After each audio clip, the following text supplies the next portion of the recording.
beautiful people. It's your one and only Lady Joy. If you have not subscribed, what are you waiting for?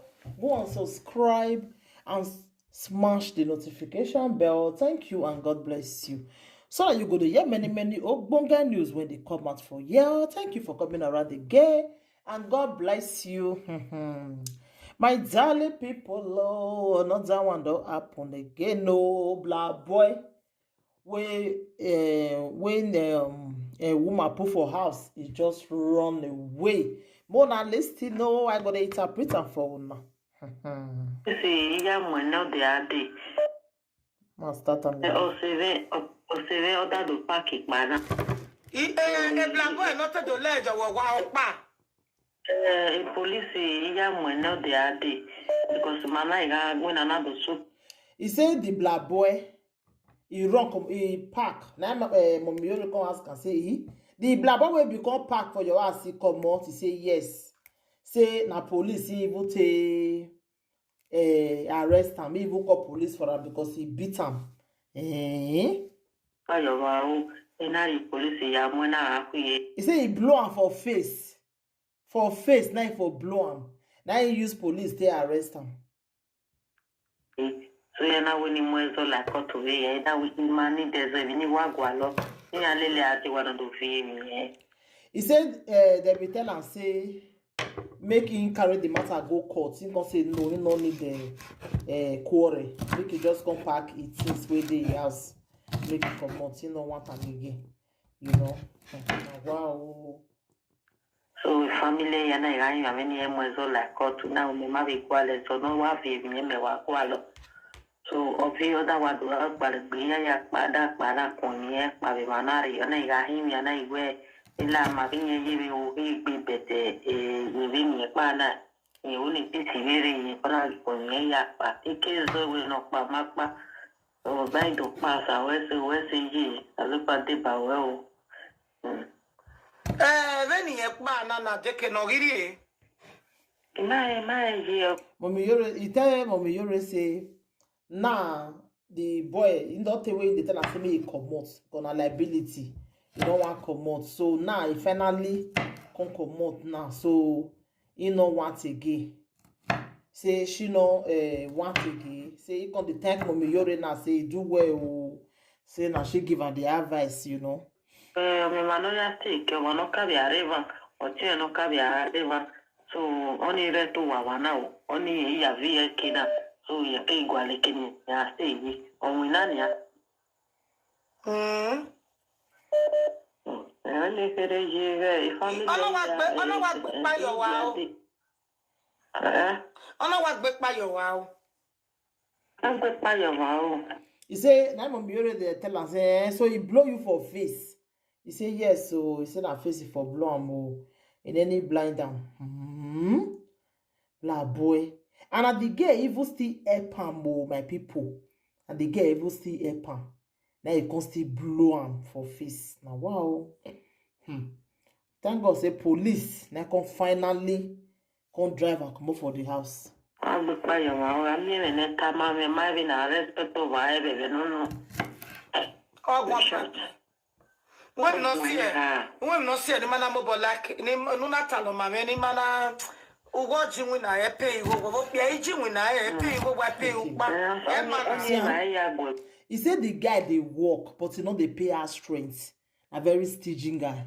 You see, black boy, you they work, you know they see spend. The girl go see spend you own. You know good now.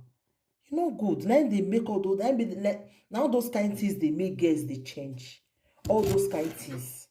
What it go make you now? They spend. They spend for black boy. The boy they work, but you know what? Pay us friends. It they very staging. So what is the need? When the girl can't deal with her, get happiness. You know if you get happiness. You see, my darling people.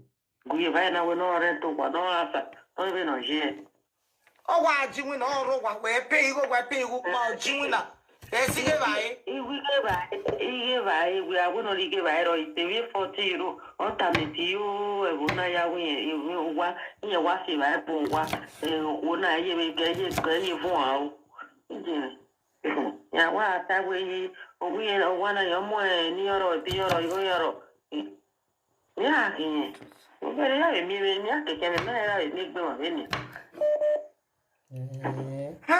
ya wa He say if the guy dey rake for outside today, say na so him dey pay house rent, na so him dey pay this, na so that him dey buy food for house, na so that him dey do things for house. Whereas you know they do anything, na liability na him be to the girl. what the name or you make sugar ya yo He say if the guy talk the thing, he go just put sugar, put Maggi, make the thing done well. People go just dey believe and they don't know say na Adazoe, not be Adazoe why e be. Adazoe me say man wey dey pretend they do for outside, you know they do for inside house, na be Adazoe. What you say judge.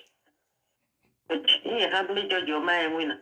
Then who ya so that if we marry a day you day a line in why are you boy night?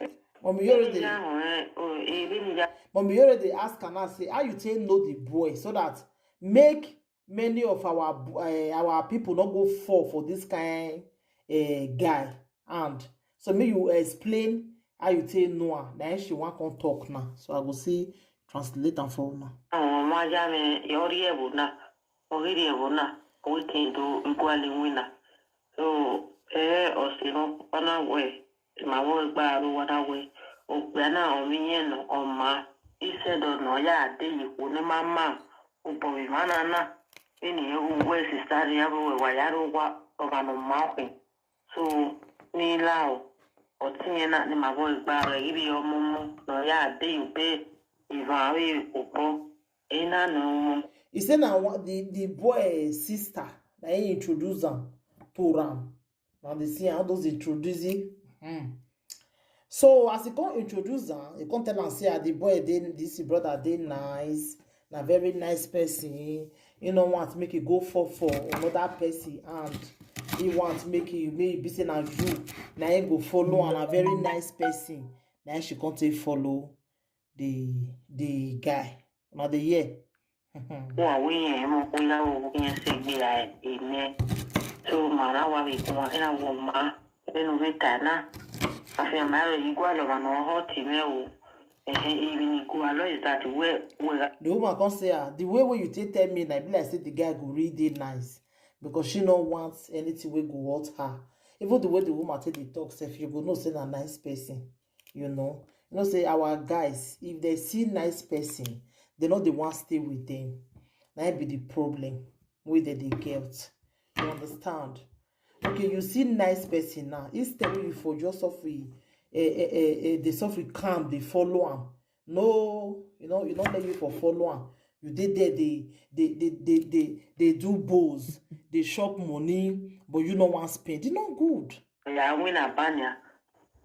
Where Mutia Mama? Mama Mutia. Mama. Hello, Mama Mutia. Mete we to ya odo guwa mowa. Ona vie be yo we ya lele wa je we lele we to we ye pa. Na me oji be no ya sono. Magi o mawo igarone. So ye na ari renti uga me na ari renti uga.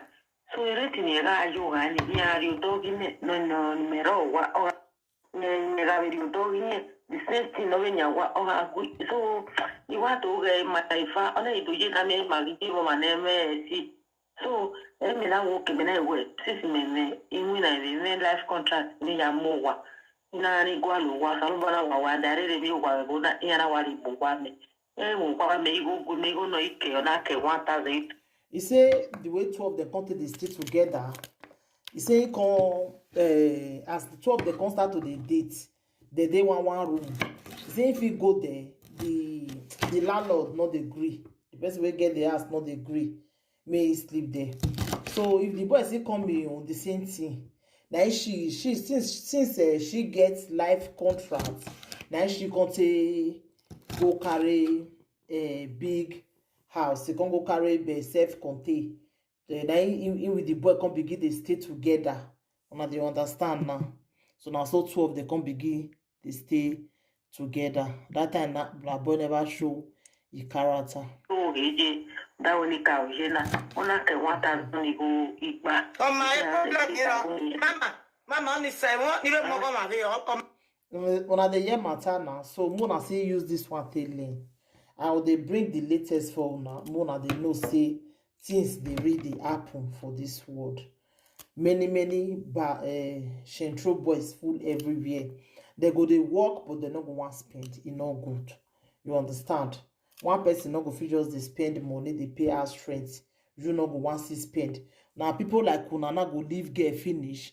Una go begin they spoil in need they go. You understand? Una go come they say like that boy now. If you want come talk now tomorrow now, you come say na so the girl na ain't no good. But rest na you na ain't no good though. So my bonga people, anything you wanna think about this video, you can leave your comment for the comment section. Bye everybody. Bye.